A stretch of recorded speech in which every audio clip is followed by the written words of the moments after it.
Hi folks, welcome back to the IR04 and we're at Tsukuba, so let's crack on with it.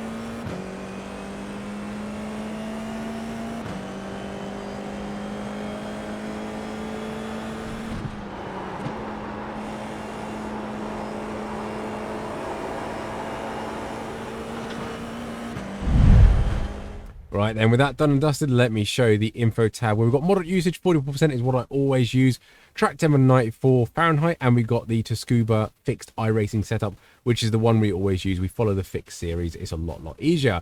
Now, the lap I'm actually going to show you, I did do a fast lap down here of a 23.319, and I need to get rid of my webcam because my rule is I need to set the exact same time. So the very last lap we did here was a 53.373. So we were in the 3/10, so that satisfies my rule quite nicely. But interestingly, lap 13, a 53.418, and then we did a 53.418 there. So we're definitely mid to low 53s here. I think I could nip into the 52s ever so slightly, but the problem with this track is there's not a lot of areas to gain a lot of time. So it really is maximizing the exits as much as you can. Be careful of the rear tires, particularly on the braking zone. This circuit is my least favorite circuit ever. I just hate all the hairpins here, so be mindful of that. The one thing I show you over here is my split times, and you can see I'm not quite in the 52s yet on my uptour, but I think I can do it somehow. I just need to be braver, that's all I need to be. Above my head will be my Discord, where the OLAP, BLAP telemetry replay file will all be in there for you, and also a little Google Docs to show you the schedule coming up as well, and previous track guides that I have done. So if you are following this the entire season, you can see exactly what's coming up and what track guides I have done or planning to do. Otherwise, I think that's everything. Let's crack on with the guide. Right then, Tsukuba, not my best place in the entire world, but let's crack on with it. We are coming at the start finish straight, and we are hunting, basically keeping an eye on the pit exit over there, all on the right hand side. So just as it ends, brake up to the hill, and then as we come over the top of the hill, nice and easy on the brakes, get the car turned in, don't clip the curb, can unsettle it, but get on that power nice and smooth and as quickly as you can. Be careful of the exit around here, it does pop up very quickly, and it's not very big of a runoff. This sort of chicane here before the next hairpin, you can go too wide quite easily. Just be careful on this one, because ideally in the braking zone, we want to be nice and straight down the curbing like that. So as soon as you get on it, brake nice and easy. At the second curbing, you can kind of start turning. You can see I'll brake into the corner, then I cut back for a later apex. So be careful of people on your inside about doing that. Be careful again of running wide. The track sort of cambers off the road onto the grass, so be careful about that. This point here, we're looking for the gold bales, whatever they are over there. They're kind of our brake marker and turning marker. So turn in, big lift, no braking, sorry, not a brake marker, just turning marker. Careful of the exit again, the grass does appear very quickly. You can go already on that green concrete stuff, but I won't bother, it doesn't gain you much lap time.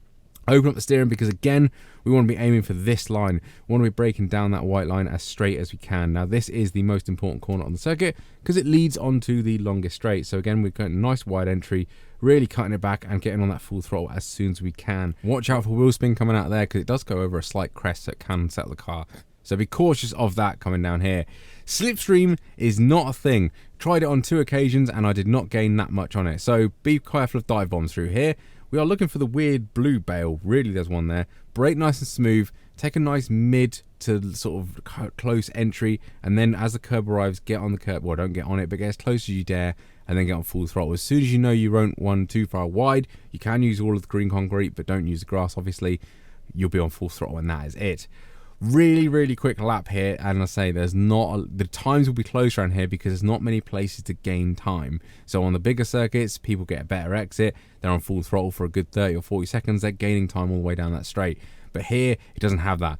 It'll be close races, lots of dive bombs. I will predict a lot of crashes as well, because there's not a lot of places to overtake, so be cautious, make sure you see that checker flag. But that is us across the line in a 53.319. As mentioned, I did do a few 53 418s, I think they were. I did 2 of them exactly at the same time. Always nice when that happens, but there we go. If this did help you out, don't forget to like and subscribe and do that love YouTube stuff. Otherwise, thank you very much for watching. I will catch you on the next one.